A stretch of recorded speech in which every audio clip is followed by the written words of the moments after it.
मैंने अपना इकलौता बेटा यीशु मसीह तुमको दिया था, उसके साथ तुमने क्या किया? यूहन्ना 3:16 में ऐसा लिखा है। यूहन्ना रचित सुसमाचार में जाएंगे, यूहन्ना रचित सुसमाचार में यूहन्ना 3:16 पद में हम पढ़ेंगे। आप सब जानते हैं, मैं खुद बोल दूंगा। यहां पर लिखा है, क्योंकि परमेश्वर ने जगत से ऐसा प्रेम किया कि उसने अपना इकलौता पुत्र दे दिया, ताकि जो कोई उस पर विश्वास करे वो नष्ट न हो परंतु अनंत जीवन पाए। परमेश्वर ने अपना इकलौता बेटा इसलिए दिया कि वो हमें अनंत जीवन दे सके। उसके साथ हम क्या कर रहे हैं? आगे लिखा है 17 में, आगे पढ़ो। परमेश्वर ने अपने पुत्र को जगत में इसलिए नहीं भेजा, परमेश्वर ने अपने पुत्र को जगत में इसलिए नहीं भेजा जगत पर दंड की कि आज्ञा जगत पर दंड की आज्ञा दे, परंतु इसलिए कि जगत उसके द्वारा उद्धार पाए। परंतु इसलिए कि जगत उसके द्वारा क्या पाए? उद्धार पाए। परमेश्वर ने अपने बेटे को इसलिए नहीं भेजा कि वो दंड की आज्ञा दे, परंतु इसलिए कि जगत उसके द्वारा उद्धार पाए। कई बार हम उसको हल्के में ले लेते हैं। हम सोचते हैं प्रभु ने माफ कर दिया, इसलिए बार बार गलतियां करते हैं। प्रभु ने हमें ग्रेस दिया, अनुग्रह दिया, हम सोचते हैं। लेकिन बहुत सीरियस बात है, हमें बड़े ध्यान से सुनना है। परमेश्वर ने अपने इकलौते बेटे को दंड देने के लिए नहीं भेजा, लेकिन वो जीवन देने आया है हमें। लेकिन हमें बार बार गलतियां भी नहीं करना है, हमें उसको ग्रहण करना है, हमें उसको रिसीव करने की जरूरत है। वचन में लिखा है, यूहन्ना रचित सुसमाचार में भी लिखा है, परंतु जितनों ने उसे ग्रहण किया उनको परमेश्वर के संतान होने का क्या मिला? अधिकार मिला है। यदि आज आप मेरे वचन को सुन रहे हैं और आपने यीशु को ग्रहण नहीं किया है, तो आपके पास सुनहरा अवसर है कि आप यीशु को अपना उद्धारकर्ता करके ग्रहण कर लें। आपको परमेश्वर का बेटा और बेटी होने का अधिकार मिल जाएगा। यहां पर हमें कुछ बातें ध्यान देना है। हमें यीशु मसीह जीवन देने आया है, दंड देने नहीं आया है। तो हमें यीशु मसीह को ग्रहण करना है, यीशु मसीह को रिसीव करना हमारे जीवन में। दूसरी बात, यीशु मसीह पर भरोसा करना है। यीशु मसीह ने यूहन्ना 14:1 में कहा, जैसे तुम परमेश्वर पर विश्वास करते हो वैसे मुझ पर भी विश्वास करो। हमें यीशु मसीह पर भरोसा करना है। पहला, यीशु मसीह को ग्रहण करना है। वचन में लिखा, जितनों ने उसको ग्रहण किया उनको परमेश्वर के संतान होने का अधिकार मिला।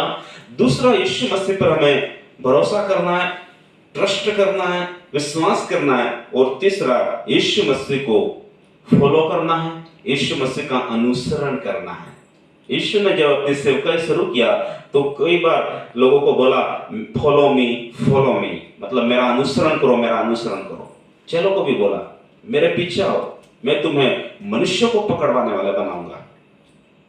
तो पहला, यीशु को ग्रहण करना है, यीशु पर भरोसा करना है, यीशु मसीह का अनुसरण करना है, और चौथा, अपने जीवन को उसके हाथ में समर्पित कर देना है। हालेलुया। कई बार हम अपने जीवन को अपने रीति से हम चलाना चाहते हैं, इसलिए हम समर्पण नहीं कर पाते। लेकिन आपको और मुझे अपने जीवन को उसके हाथ में समर्पित कर देना है, तो हम पूरी रीति से यीशु मसीह को पीछे चलते हैं। नहीं तो हमारी हालत भी मत्ती 7:21, 22, 23 के जैसे हो सकती है। यीशु ने वहां साफ साफ बता दिया, जो मुझसे हे प्रभु कहता है वो हर एक स्वर्ग के राज्य में प्रवेश नहीं करेगा, ऐसा लिखा है। मत्ती 7:21 से पढ़ लीजिएगा, मत्ती 7:21 से।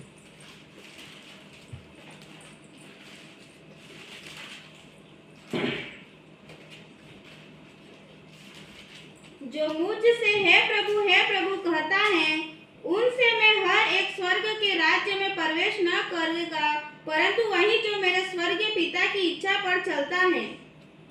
आगे, उस दिन बहुत से लोग मुझसे कहेंगे, उस दिन बहुत से लोग मुझसे कहेंगे कि हे प्रभु, क्या हमने तेरे नाम से भविष्यवाणी नहीं की, हे प्रभु, क्या हमने तेरे नाम से भविष्यवाणी नहीं की, और तेरे नाम से दुष्ट आत्मा को नहीं निकाला, तेरे नाम से दुष्ट आत्मा को नहीं निकाला, और तेरे नाम से बहुत से आश्चर्य कर्म तेरे नहीं नाम किए। से बहुत से आश्चर्य कर्म नहीं किए। 3 बातें बोल रहे हैं यहाँ पर।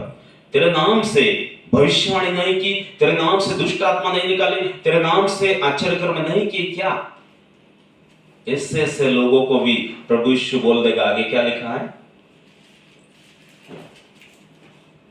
तब मैंने उनसे खुलकर कह दी, तब मैंने उनसे खुलकर कह दूंगा, तब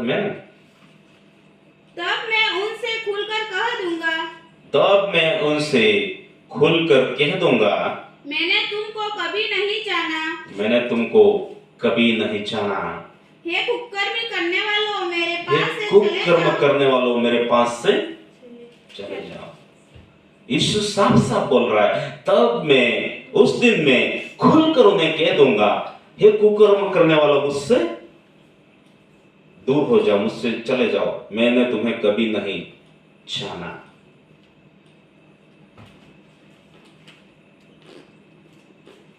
फिर हमारा मसीह जीवन का क्या फायदा? ऐसी भक्ति का क्या फायदा?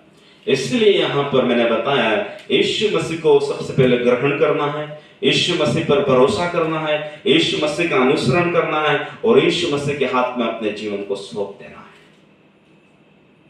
पूरी रीति से उसके हाथ में हो जाना है। वचन में भी लिखा, यीशु ने भी कहा कि यदि तुम अपने परमेश्वर से प्रेम रखते हो तो पूरे मन से, पूरे प्राण से, पूरी बुद्धि से, पूरी ताकत के साथ में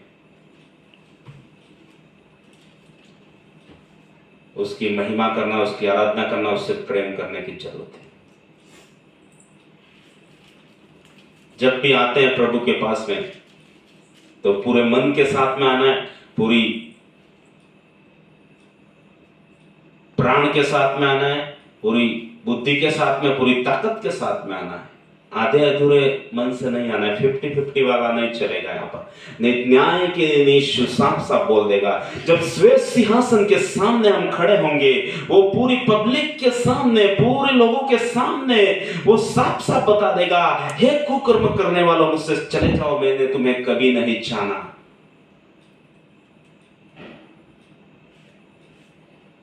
पहला पॉइंट मैं बता रहा हूं यहां पर,